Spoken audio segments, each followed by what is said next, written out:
একটি দাম্পত্য জীবন সুখময় হওয়ার জন্য কি কি করণীয়, আপনি কিছু টিপস আমাদেরকে দিবেন? জি, অসংখ্য ধন্যবাদ।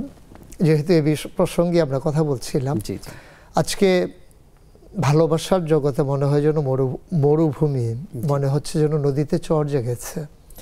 সুতরাং আমরা চাই নদীতে টুইটুম্বুর পানি থাকুক, আমরা চাই আনন্দের হিল্লুল বয়ে যাক প্রতিটি ঘরে, আমরা চাই মৃদুমন্দ বাতাসে উতাল হাওয়ায় লণ্ডভণ্ড হয়ে যাক, অনেকটা আনন্দে উচ্ছল সময় আমরা কাটাই।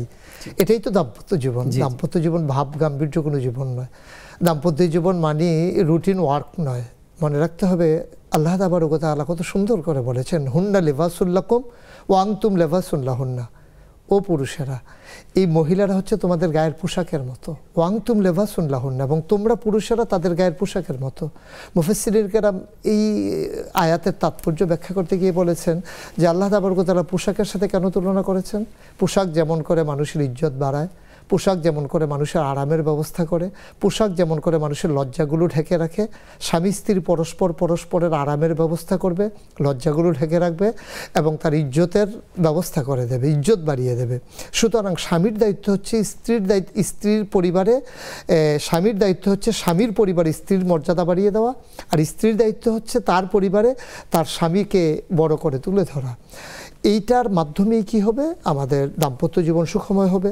এবং পরস্পরকে শ্রদ্ধা জানাতে না পারলে দাম্পত্য জীবন কখনো সুখময় হবে না। এবং পারস্পরিক কাজের ভিতরে নিজেরা শেয়ার করে নিতে হবে। সবসময় রান্নাবান্নাটা মহিলাই করলো, একদিন শুক্রবারে না হয় আমি একটু ট্রাই করলাম, লবণ না হয় একটু কমই হয়ে গেল, না হলে একটু পোড়া লেগে গেলো তরকারির ভেতরে, তাও তো আমি শেয়ার করলাম। তখন স্ত্রী এতে আনন্দিত হবে, পুলকিত অনুভব করবেন। জ্যোৎস্না রাতে কখনো বা যখন ঘুম আসে না, শত ব্যস্ততার মাঝে আমরা ইচ্ছে করলে কি এই ব্যস্তময় শহরে একটু ছাদের উপরে উঠে যেতে পারি না?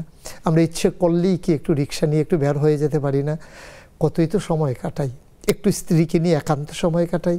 ইচ্ছে করলে কি সপ্তাহের একটা দিনের শুক্রবারে, এখনও যেহেতু সন্তান যাদের জীবনে আসেনি, এটাই তো সবচেয়ে উত্তম সময় আনন্দঘন পরিবেশে একান্তে কাটানোর জন্যে।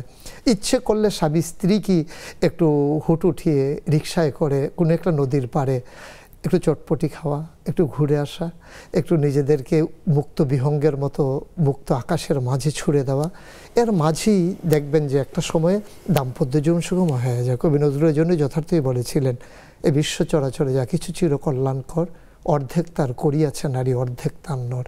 এ পৃথিবীতে যা কিছু সুন্দর, সব কিছুর ভিতরে নারী এবং পুরুষের কিন্তু একটা শেয়ার আছে, 50-50 আছে, এবং একটা নিজেদের ভিতরে একটা বুঝাবুঝির একটা ভাব আছে, বুঝে নেওয়ার একটা সম্পর্ক আছে। সুতরাং স্বামী তার স্ত্রী থেকে আনন্দের সবটা বুঝে নেবে, আবার স্ত্রীও তার স্বামী থেকে আনন্দের সবটাই বুঝে নেবে। কতই না সুন্দর হতো যে দাম্পত্য জীবনগুলো যদি এমন হতো।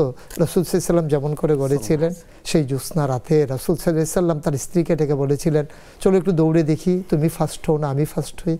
আম্মাজান আয়েশা রাদিয়াল্লাহু তাআলা আনহা বলেন, তখন আমি একেবারেই ছিমছাম ছিলাম, আমি দৌড়ে ফার্স্ট হয়ে গেলাম। আমি রাসূলকে বললাম, ইয়া রাসূলুল্লাহ, আমি কিন্তু প্রথম হয়ে গেলাম। রাসূল সাল্লাল্লাহু আলাইহি ওয়াসাল্লাম চুপ মেরে গেলেন।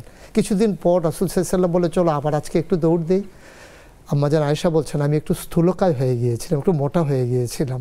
দৌড়ে রাসূল ফার্স্ট হয়ে গেলেন, আমার মনটা বেজার হয়ে গিয়েছিল। কাছাকাছি আসার পরে রাসূল সাল্লাল্লাহু আলাইহি ওয়াসাল্লাম মুচকি হেসে বললেন, আয়েশা, ওই দিনের প্রতিশোধ নিয়ে নিলাম। আল্লাহু আকবার, কি সুখময় দাম্পত্য জীবন! জি, ভাবা যায়, কল্পনা করা যায়। আসুন আমাদের জীবনও সে রাসূলের সুন্নাহ অনুযায়ী নিজেদের জীবনগুলোকে একটু সুখময় করে নেই, একটু শেয়ার করি, পরস্পরের মাঝে নিজেকে একটু বিলিয়ে দেই, নিজের সুখ দুঃখটাকে আমরা পরস্পর একটু ভাগ করে নেই, তাহলেই সুন্দর জীবন ইনশাআল্লাহ।